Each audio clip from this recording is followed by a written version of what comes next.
that thing called the tax code, not only would I like to shrink it, I'd like to sort of get rid of it someday. We have a very libertarian streak in New Hampshire, a very independent Yankee streak, and I think that Ron Paul's message really plays well with people who see themselves as individuals.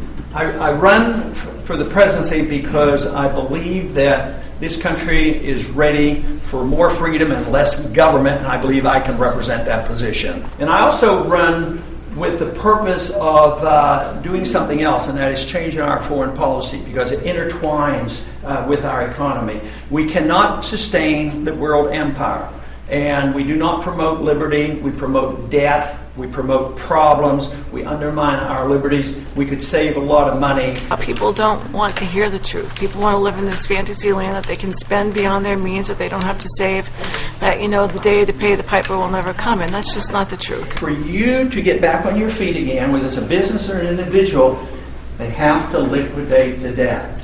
You have to get rid of the debt, one way or the other, because you can't have growth from this artificial situation where you think you're wealthy and you're not. That was a complete travesty the way the media reported the results of the poll. They came out and they were talking about Michelle Bachmann, of course, who won, but had that been an election, Dr. Paul was close enough it would have had to have been a runoff. I was just shown a statistic here yesterday where it shows all the media coverage of all the candidates so far this year.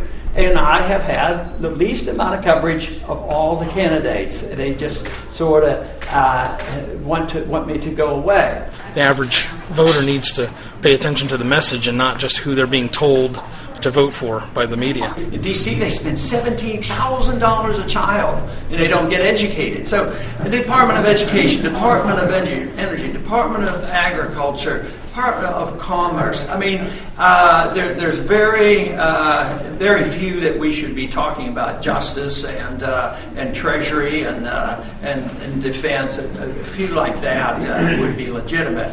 But the rest just consume money, serve the special interest, and drives us to bankruptcy. And I really like his message. And I think that had we listened to him over the last couple of decades, things might be a whole lot different today in the economy.